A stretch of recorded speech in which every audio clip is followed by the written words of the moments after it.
Good evening, Demon Phil Comics in New Jersey, bringing you a book review, and this one is going to suck. Wait, is that actually the way? Well, technically, yeah, it is. So I'm actually doing a book that's actually called Into the Suck, CB Zane. So right now he has got 4 books that are out. He's actually working on a Kickstarter as I'm doing this for book number 5, which I am backing.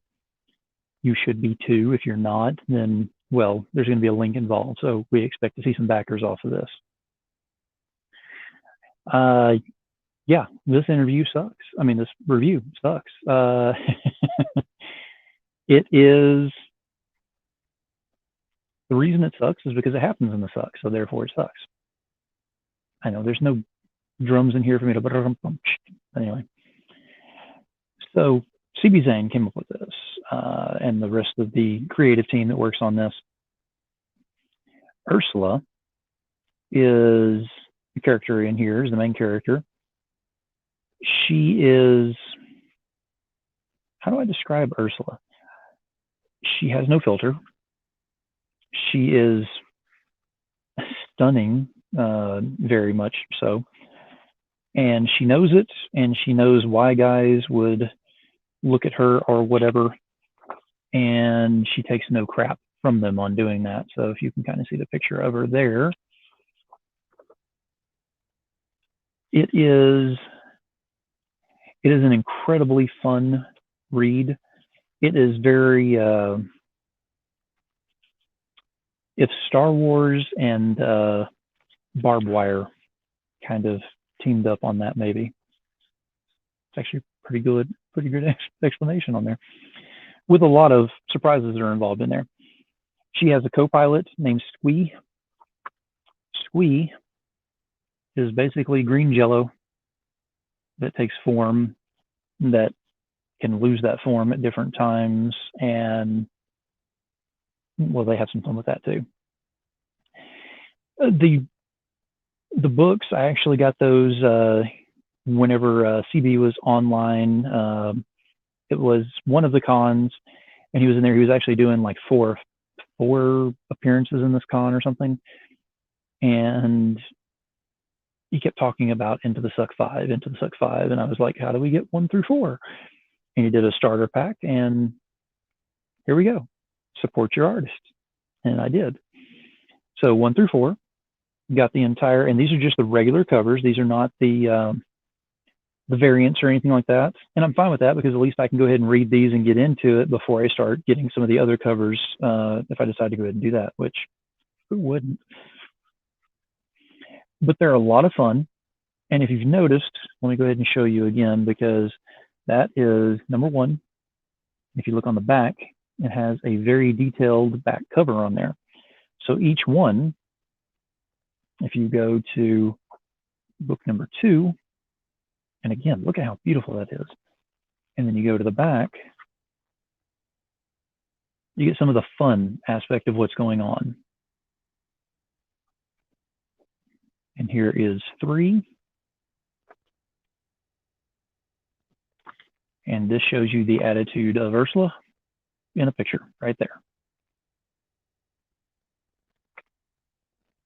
And there is 4. And there is the back of that. Yes, that is Squee with a lava lamp with some Kleenexes ready to go, and the girl's laughing at him. Don't even need to explain. Don't want to. They never really mention it in there, and I'm sure CB has a story about it, but I think I'm going to just leave that one there. But the story in a nutshell is, she is a bounty hunter, and she's trying to get a big score.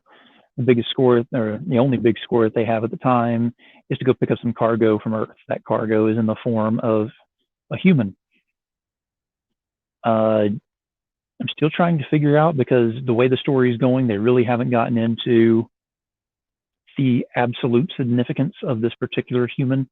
And I like that we've gone 4 books in and I'm still not catching that, because sometimes you can kind of see between the lines, read between the lines, that kind of thing, and figure out what's going on. I haven't been able to.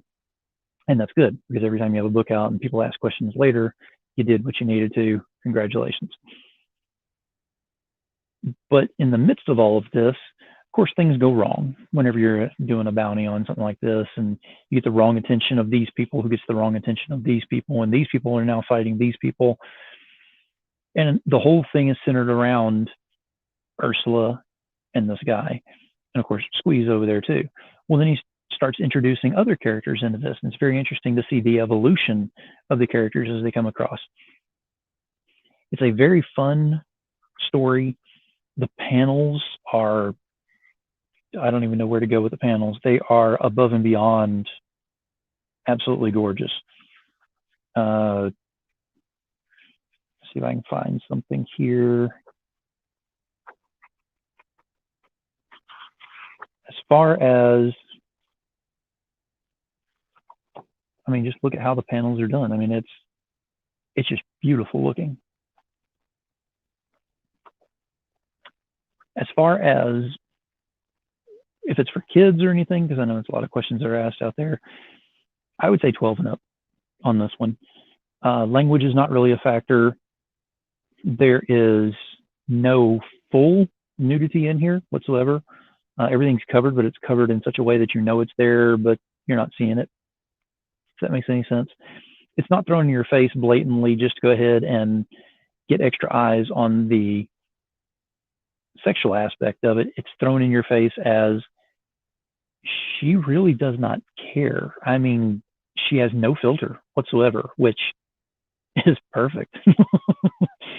She's very fun to be around and to learn about. And the guy that she picks up from Earth, that is her cargo, is absolutely clueless and doesn't care about a lot of things and has no filter. So they have a certain chemistry on there, but it's almost like a brother-sister chemistry type thing. Like I said, I haven't seen where this has gone completely, so I don't know if this is going to bite me in the ass later on. That's going to be a Star Wars thing with a brother-sister, because ew. But it is incredibly fun, and it makes for a very fun read from cover to cover all the way through. I sat down and read the entire 4-book set all in one fell swoop. The books are so beautifully done. Books 1 through 3, my only drawback, and again, this is not anything that's negative by any means, the covers that are on here, they're a little thicker than the pages themselves, yes, but they're lacking just a little bit. Then I got book number 4, and it actually has that harder cover to it. It's not, incredibly, but I mean, it's very, very nice on there, very thick, gives you that feel in your hands like you really got something there. So I would like to see the rest of that series done that way if at all possible, but it is, oh, trust me, I am definitely going to end up sticking with this entire series. The Kickstarter is going on right now, Into the Suck number 5. I am definitely backing that one. You should be as well. Look this up. I will have whatever links available to go ahead and get these into your hands as well. And definitely let me know what you think. Always let me know if I've touched on the right areas on here with this, if I missed out on anything. But overall, we're talking about panels, artwork, dialogue, the books, the way that they were sent to me as far as being perfectly, packaged in and everything. Demon seal of approval. It definitely happened. So CB, if you're watching this or you get a chance to watch this, I know it may not mean much, but hey, it's a thumb from a demon. So I mean, what else do you want? That's as good as I got. But I had a lot of fun with it. I definitely am looking forward to more, and so should you be. Be watching this guy, CB Zane. He's got a lot of work coming ahead of him. I know of a few projects. I'm not really going to say that right now because this is the review for this book. But yeah, he'll be on my show very soon, actually. Did I say that out loud? My inner voice. I cannot believe that come out. Ursula's a bad influence on me. But way to go. Demon Phil, Comics More New Jersey. Keep it indie, y'all.